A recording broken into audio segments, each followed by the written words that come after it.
वंदे मातरम। इसके पहले हमने जनरल इक्विलिब्रियम मॉडल पढ़ाया है और फिर अगर आप उसको देखिए, उसको समझने के लिए मैंने आपको बताया है कि आप उसके पिछली वीडियो अगर देखे होंगे ज़रूर समझ में आएगा, लेकिन नहीं देखे होंगे थोड़ी सी डिफ़िकल्टी हुई होगी। लेकिन एक बार और अगर हमने आपको बोला था लास्ट में कि आप स्क्रीनशॉट ले लीजिएगा और फिर उसे पढ़िएगा, तो हमें उम्मीद है कि आपने स्क्रीनशॉट लेके ज़रूर पढ़ा होगा। स्क्रीनशॉट लेके पढ़े होंगे तो पूरा कन्फर्म है।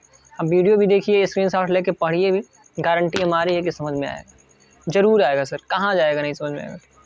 फिर भी नहीं समझ में आ रहा फिर कमेंट करिए, लेकिन ऐसा नहीं कि मतलब कोई भी दिक्कत हो ज़रूर कमेंट करिएगा, then we will also discuss about that. Then चलिए, अब विदेशी व्यापार एवं आर्थिक समृद्धि को हम देखते हैं, foreign trade and economic growth. चलिए, विदेशी व्यापार की प्रक्रिया किसी देश के आर्थिक विकास एवं समृद्धि की प्रक्रिया को प्रभावित कर सकती है। एडम स्मिथ तथा रिकार्डो जैसे अर्थशास्त्री तो विदेशी व्यापार को आर्थिक समृद्धि के इंजन के रूप में मानते हैं। चलिए, इसका मतलब ये है कि हाँ, शुरुआत कैसे हुई ट्रेड की? वणिकवादियों से हुई। 15वीं से हमने एक चीज़ बता रखा है आपको कि 15वीं से सारी चीज़ें तो एक ही वीडियो में, ये थॉट की बात है, थॉट की बात अगर पढ़ेंगे तब समझ में आएगा। व्यापार, विदेशी व्यापार की शुरुआत 15वीं शताब्दी से यूरोप में हुई।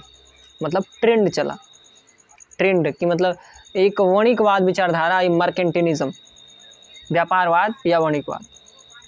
तो ये जब आई, वहाँ से व्यापार को पुरजोर समर्थन किया गया और कहा गया कि केवल आप व्यापार करिए, उसमें भी केवल निर्यात करिए, आयात ना करिए। ठीक है, तो ये वाली चीज़, अब वहीं से व्यापार की पुरजोर समर्थन हुई। बाद में एडम स्मिथ आया, फिर उन्होंने एब्सोल्यूट एडवांटेज थ्योरी दी, बाद में रिकार्डो आया, कंपैरेटिव एडवांटेज थ्योरी दी, फिर जेम्स मिल आए, फिर हैबरलर, फिर उसके बाद आप मार्शल आते हैं, मार्शल के बाद जेम्स मिड को अभी इसके पहले हमने बताया था। तो सारी सारी चीज़ें हमने रेफरेंस एक बार कर दिया आपके लिए, रिफ्रेश कर दिया आपको। अब विदेशी व्यापार और आर्थिक समृद्धि से क्या रिलेशन है इसमें? मतलब कि विदेशी व्यापार क्या योगदान दे सकता है आपके आर्थिक समृद्धि में? अगर आप विदेशी व्यापार कर रहे हैं तो आपके लिए क्या मतलब कि फलदायी हो सकता है, क्या लाभ हो सकता है? दो चीज़ आपको नोट करना होगा यहाँ पे, दो चीज़। एक ग्रोथ होता है, ग्रोथ दो प्रकार से होता है, एक होता है एक्सपोर्ट ओरिएंटेड ग्रोथ, एक होता है import oriented growth. Both are very important. तो अभी आप इसको समझिए, देन हम नेक्स्ट वीडियो में इसकी चर्चा करने वाले हैं, लेकिन आप इसको याद रखिएगा। एक्सपोर्ट ओरिएंटेड ग्रोथ को हम आउटवर्ड भी बोलते हैं, आउटवर्ड ओरिएंटेड ग्रोथ या इनवर्ड। इंपोर्ट ओरिएंटेड ग्रोथ को inward oriented growth. Import oriented growth का होता है ना, उसे हम बोलते हैं कि आप इसे इंपोर्ट ओरिएंटेड ग्रोथ को हम बोलते हैं कि इनरवर्ड ओरिएंटेड ग्रोथ। इसमें हम क्या करते हैं कि जो भी हम इंपोर्ट करते थे उसको हम सब्स्टिट्यूट कर लेते हैं, अपने पास बनाने लगते हैं। और जो एक्सपोर्ट ओरिएंटेड ग्रोथ होता है, इसमें हम पता है क्या करते हैं, हम विदेशी अपना जो इकोनॉमी उसको ओपन इकोनॉमी कर सकते हैं, और इन मतलब कि अपने देश में और जो विदेशी विदेश में, दोनों में जब व्यापार होने लगता है उसे हम एक्सपोर्ट ओरिएंटेड ग्रोथ बोलते हैं।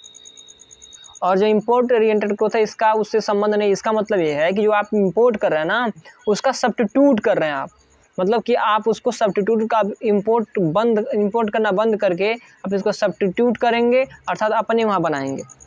तो दो प्रकार की, तो मतलब कि दो प्रकार से अब व्यापार हो सकता है, या तो एक्सपोर्ट ओरिएंटेड होता है या तो इंपोर्ट ओरिएंटेड होता है। इंपोर्ट ओरिएंटेड का मतलब ऐसा भी नहीं कि केवल आप इंपोर्ट करें, इंपोर्ट ओरिएंटेड का मतलब ही कुछ और है कि आप इंपोर्ट नहीं कर रहे हैं, उसको अपने पास बना रहे हैं, सब्स्टिट्यूट कर दे रहे हैं।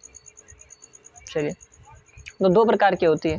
तो जो आप बता रहे हैं ना व्यापार की बात, तो व्यापार कैसे होता है? एक्सपोर्ट ओरिएंटेड ग्रोथ में होता है।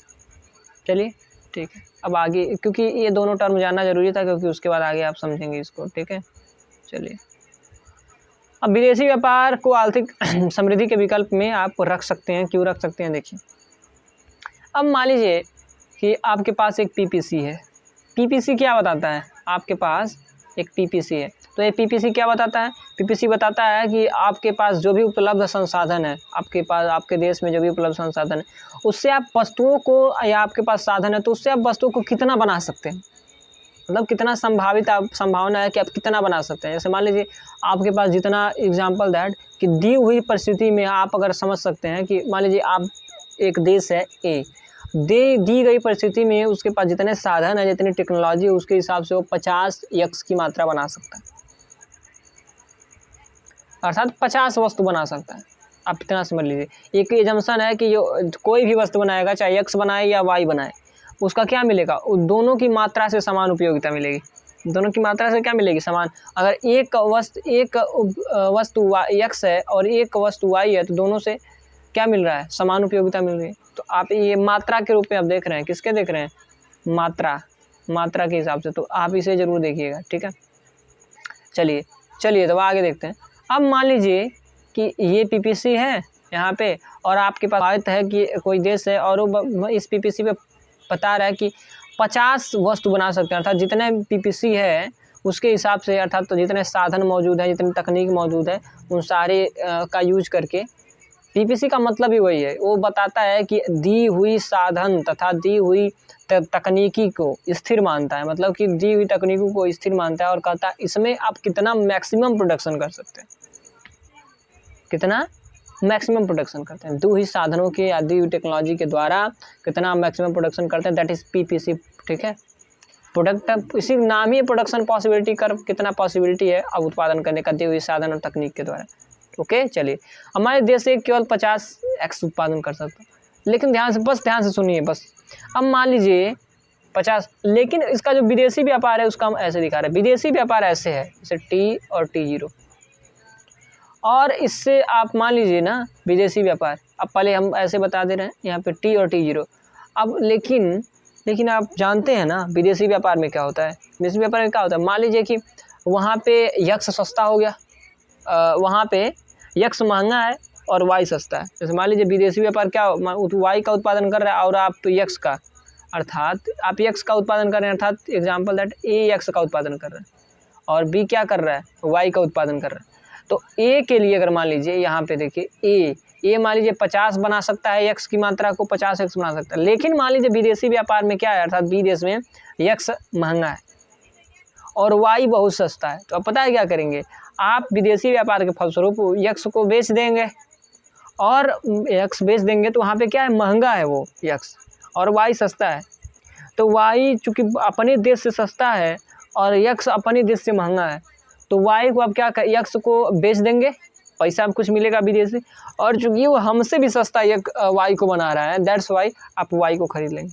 तो हो सकता है 50 ही यक्स आपको मिल रहा था, केवल 50x खरीद सकते थे वस्तु की मात्रा, लेकिन इसी 50x को में से मान लीजिए अगर आपने 25 बेच दिया, कुछ तो रखेंगे अपने पास भैया अपने खर्चा पानी के लिए, तो 25 आपने बेच दिया, लेकिन उसकी मात्रा जो वाई है वो 3 गुना सस्ता है। तो क्या करेंगे, 75, 25 के बदले 75 वाई ले लिए, तो 25A और 75 वाई कितना हो गया, 100 वस्तु के बराबर आपको उपयोगिता मिल रही है। सोचिए, बस विदेशी व्यापार करने से आप क्या कर रहे हैं, 100 वस्तु की उपयोगिता आपको मिल रही है। विदेशी व्यापार होने का ये फायदा है कि 100 वस्तु की उपयोगिता मिल रही है। अगर वही 100 वस्तु की उपयोगिता अगर आप सोचते कि हम केवल अपने घर में बना लें, मतलब कि केवल अपने घर में उत्पादित करके और फिर उतना उपयोगिता ले लें, तो पता है क्या करना पड़ता, आपको उत्पादन के साधन और तकनीक को बढ़ाना पड़ता है, एक्सचेंज मतलब कि एक्सटेंड करना पड़ता उत्पादन के साधन को, जैसे कि तकनीक को बढ़िया करना पड़ता, उत्पादन के साधन को और ज़्यादा बढ़ाना पड़ता, श्रम को, पूंजी को, पैसा बहुत ज़्यादा मतलब कि चाहिए होता, पैसा लेके कर्ज वर्ज लेके बढ़ाना पड़ता उसको। तो आप तो क्या होता, तब होता कि पीपीसी यहाँ पे है, एग्जाम्पल दैट इस तरीके से, एक सेकेंड हम इसको कैसे दिखाएंगे, देखिए ऐसे है, जैसे एक आप पीपीसी ऐसे है और वो क्या कर रहा है, यहाँ पे वो बना रहा है और फिर यहाँ पे उसको एक प्राइस लाइन है, घरेलू प्राइस लाइन, ठीक है, यक्स को बना रहा है, यहाँ पे वाई है, ध्यान दीजिए, यहाँ पे वाई है, यहाँ पे एक्स है, यहाँ पे मूल बिंदु है। अब यहाँ से बना रहा है, ठीक है, यक्स और वाई की मात्रा इतना और एक्स की मात्रा इतना, आप तो समझ रहे हैं, कंज्यूम भी कर रहा, बना भी रहा है। अब देखिए क्या होता है, अगर वो विदेशी व्यापार में कैसी ट्रेड की स्थिति है कि इस प्रकार से मान लीजिए यहाँ पर है, पूरा मूल बिंदु यहाँ पे नहीं है, यहाँ पे है, तो इसे क्या करना होगा विदेशी व्यापार के लिए, अगर विदेशी व्यापार करेगा तो विदेशी व्यापार के लिए उसको यहाँ पे स्पेशलाइजेशन के फलस्वरूप यहाँ पे आना होगा, और यहाँ पे आएगा तो क्या करेगा, यक्स की मात्रा को ज़्यादा प्रोड्यूस करेगा और वाई की मात्रा को केवल कम प्रोड्यूस करेगा। तो बताया क्या होगा, जैसे ही विदेशी व्यापार में जो टर्म्स ऑफ ट्रेड है उसके हिसाब से अगर व्यापार करे तो इसको कितना मिल रहा है, यहाँ पे उपयोगिता मिल रही है, मतलब यही उपयोगिता कहाँ पे जा रही है, इतना दूर, इतना ज़्यादा उपयोगिता इसको मिल जा रही है, कल्याण हो जा रहा है इतना ज़्यादा। लेकिन अगर वही सोचता है कि इतना कल्याण अगर हम अपने घर में उत्पादन के द्वारा प्राप्त कर ले तो कितना करना पड़ता, पीपीसी को इतना दूर लाना पड़ता। अर्थात अपने उत्पादन के साधन और तकनीक को बढ़ा करके, जब उत्पादन तकनीक के जब साधन बढ़ाएंगे तभी जाके पीपीसी आगे खिसकेगा, जो बहुत डिफ़िकल्ट है, इतना आसान नहीं है। अगर आप विकसित देश कहें उनका भी आसान नहीं है, बहुत ही मुश्किल होता है कि अपने साधन को बढ़ाएं, मतलब कि अपने साधन को बढ़ाएं, पूंजी ज़्यादा बढ़ाएं, लेबर ज़्यादा बढ़ाएं, और फिर साथ साथ में सब कुछ देखना है कि रिसोर्सेज बढ़िया से प्राप्त हो। जैसे कि मान लीजिए नेचुरल रिसोर्सेज है उसको भी क्षति ना हो, बढ़िया से प्राप्त हो। सस्टेनेबल डेवलपमेंट का नाम सुने होंगे, तो ये भी प्राप्त हो। उसके अलावा अगर आप देखें तो तकनीक भी नहीं मिले तो ये तो बहुत दुर्लभ है। और दूसरी बात, जो नीचे तबके की कंट्री है, जैसे कि मान लीजिए कि अल्प विकसित देश से भारत है और बहुत सारी कंट्रीज़ हैं, अफ्रीका भी तो समझ लीजिए वही है सारी की सारी। तो अगर मान लीजिए उनके लिए कहें कि संसाधन बढ़ाए, पूंजी बढ़ाएं, आप पैसा खूब ज़्यादा बढ़ाएं, नया नया निवेश करें, तो हो ही नहीं सकता पैसा। तो उनके लिए मतलब कि इस थियरी के हिसाब से क्या करना चाहिए, इस प्रोडक्शन के लिए अपना कैपेसिटी न बढ़ा करके आप उत्पादन करें, स्पेशलाइजेशन करें और बनाएं। जो आपके यहाँ सस्ता पड़ रहा है उसको ज़्यादा बनाएं, और उसके फलस्वरूप आप क्या करें, उसे बाज़ार में बेचें, और जहाँ पे आपसे सस्ता मिल रहा है कोई जो दूसरी वस्तु लेना चाहते हैं, या जो वह सस्ता मिल रहा है आपसे भी, उसको आप खरीदें। और इसीलिए आपको क्या मिलेगी उपयोगिता, आपको यहाँ से यहाँ पे चले जाएंगे CI2 पर उपयोगिता आपको ज़्यादा मिलेगा। तो ये इम्पोर्टेंस है किसका, विदेशी व्यापार, कि आपको उत्पादन के साधन बढ़ाने की ज़रूरत नहीं है, आपको कल्याण बढ़ाने के लिए, मतलब कि लोगों में रोजगार हो, कल्याण हो, सब कुछ बढ़िया हो, तो उसको बढ़ाने के लिए आपको उत्पादन के साधन को तो स्थिर है, मतलब यहाँ पे है, लेकिन आपको यहाँ पे बढ़ाए बिना आप क्या कर रहे हैं, केवल ऐसे कर दे रहे हैं, मतलब कि केवल विदेशी व्यापार कर रहे हैं। तो उतना क्या मिल जा रहा है आपको, संतुष्टि मिल जा रहा है, कल्याण मिल रहा है, उतना आप उपयोग कर ले रहे हैं, उतना आप खा पा रहे हैं, उतना वस्तु का कंज्यूम कर पा रहा है बिना विदेशी व्यापार के। लेकिन अगर क्लोज्ड इकोनॉमी है, विदेशी व्यापार कोई देश नहीं कर रहा है, तो क्या करना पड़ता, अपने संसाधन को बढ़ाना पड़ता, पूंजी खूब ज़्यादा बढ़ाना पड़ता, पैसा खूब ज़्यादा खर्च करना पड़ता, इन्वेस्टमेंट करना पड़ता, फिर लेबर की मात्रा को देखना पड़ता कितना है, उसके अलावा क्या नेचुरल रिसोर्स की हानि ना हो उसको भी बचा करके उसका यूज करना, बहुत तामझाम, तब जाके पीपीसी इतना दूर आएगा, तब जाके आप उतना उत्पादन कर लेंगे। फलस्वरूप विदेशी व्यापार जब रहेगा तो आप क्या करेंगे, सीधे यहाँ से विदेशी व्यापार करेंगे, आपको इतना मिल जाएगा शॉर्ट रन में, बहुत बढ़िया फायदा। तो यही है इंपॉर्टेंस है विदेशी व्यापार करने के लिए, और सारी चीज़ें लिखी हैं, तो अब इसको पढ़िएगा, देन अब हम लोग स्क्रीनशॉट लेंगे। चलिए शुरू करते हैं विदेशी व्यापार प्रक्रिया। देखिए ठीक है, अब आप स्क्रीनशॉट लेना शुरू करिए, चलिए देन ओके, ठीक है। हमें उम्मीद है कि आप लोगों को सारी चीज़ें समझ में आ रही होगी, हमें उम्मीद है, ठीक है। आज के लिए बस इतना ही, वंदे मातरम। अब फिर हम मिलते हैं नेक्स्ट क्लास में। एक कॉन्सेप्ट है सर, इमेजराइजिंग ग्रोथ, जैसे जगदीश भगवती ने दिया, बहुत इंटरेस्टिंग है, जरूर देखिएगा, नेक्स्ट वीडियो हम उसी पे ला रहे हैं। आज के लिए बस इतना ही, वंदे मातरम। इसको लाइक शेयर था, चैनल को सब्सक्राइब जरूर किया, फॉरवर्ड करिए, शेयर करिए, खूब ज़्यादा आप सब्सक्राइबर को बढ़ाइए ताकि परिवार बड़ा हो। फिर हम टेलीग्राम चैनल पे जुड़ेंगे, हम सारे मटेरियल को आपको भेजेंगे, मतलब सब PDF नोट्स भी सब कुछ देंगे आपको।